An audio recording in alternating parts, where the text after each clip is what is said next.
challenge you if you can answer them all. Okay, I accept the challenge. पहला, फूल भी हूँ, फल भी हूँ और हूँ मिठाई भी, तो बताओ क्या हूँ मैं भाई? फूल भी हूँ, फल भी हूँ और हूँ मिठाई भी।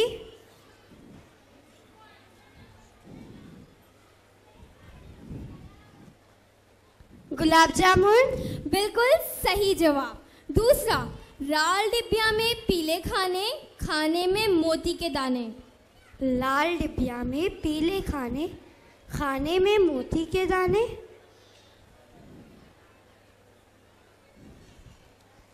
क्या वो अनार है?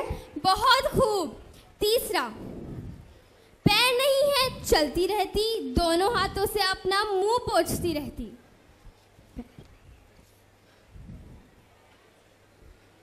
छड़ी। नहीं, वो है घड़ी।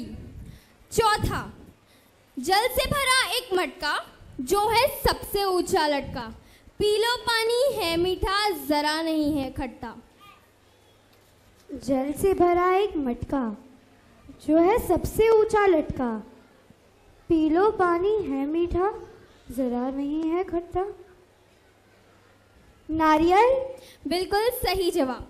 पांचवा, दुनिया भर की करता सैर, धरती पे ना रखता पैर, दिन में सोता रात में जगता, रात अंधेरी मेरे बगैर। दुनिया भर की करता सैर, धरती पे ना रखता पैर, दिन में सोता रात में जगता, रात अंधेरी मेरे बगैर। सूरज। नहीं, वो है चांद। वाह वाह, आपने जो पहेलियां सुनाई वह बहुत खूब थी, हमको बहुत आनंद मिला। आप सभी को पता है, हिंदी हमारी राष्ट्रभाषा है।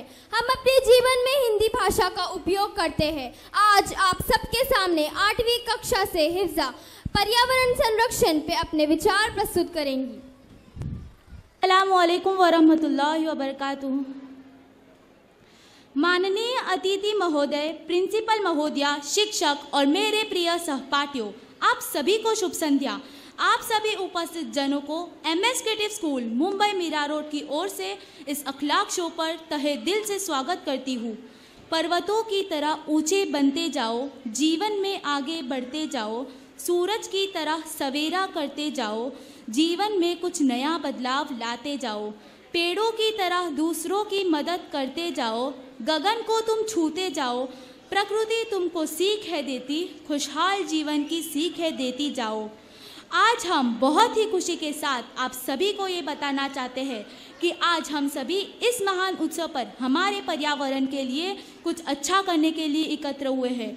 आज मुझे बहुत ही गर्व महसूस हो रहा है क्योंकि आप सभी लोगों के समक्ष मुझे पर्यावरण पर भाषण देने का शुभ अवसर मिला है।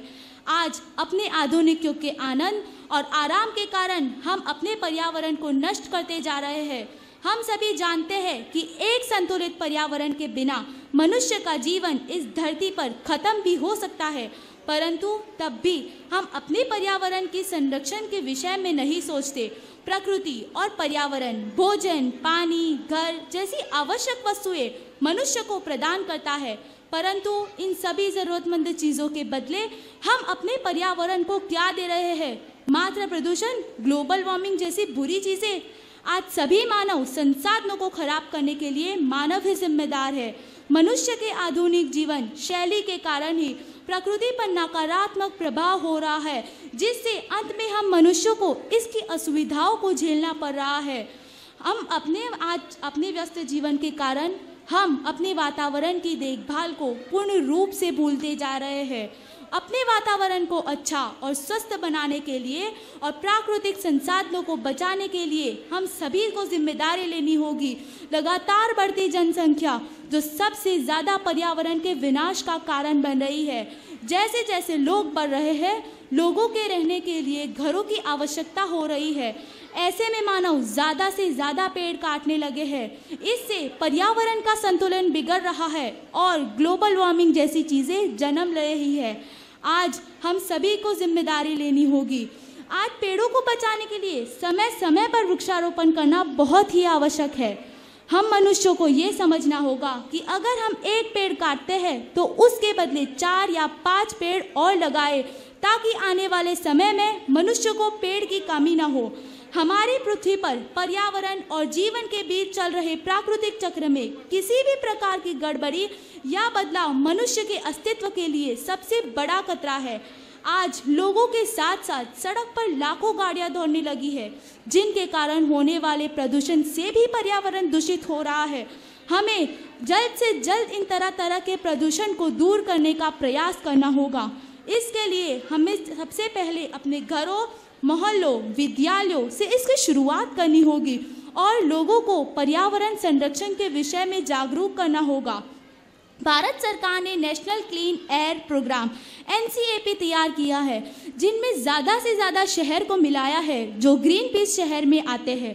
भारत में 287 शहर में से 231 शहर सबसे ज़्यादा प्रदूषित है, जिनमें से मुंबई, झारखंड, दिल्ली जैसे शहर चरम सीमा पर है।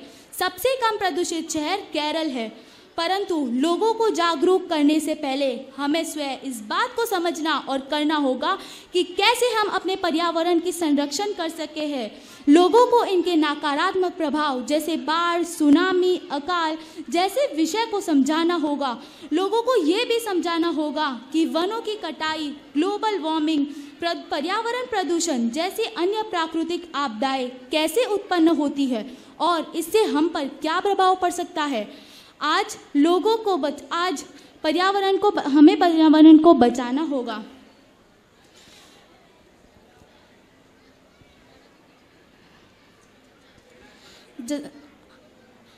उसके बाद हमें पर्यावरण को बचाने के लिए सबसे मुख्य कदम उठाने होंगे, हमें जिससे पर्यावरण को पूर्ण रूप से दूर किया जा सके। जज़ाकल्लाह।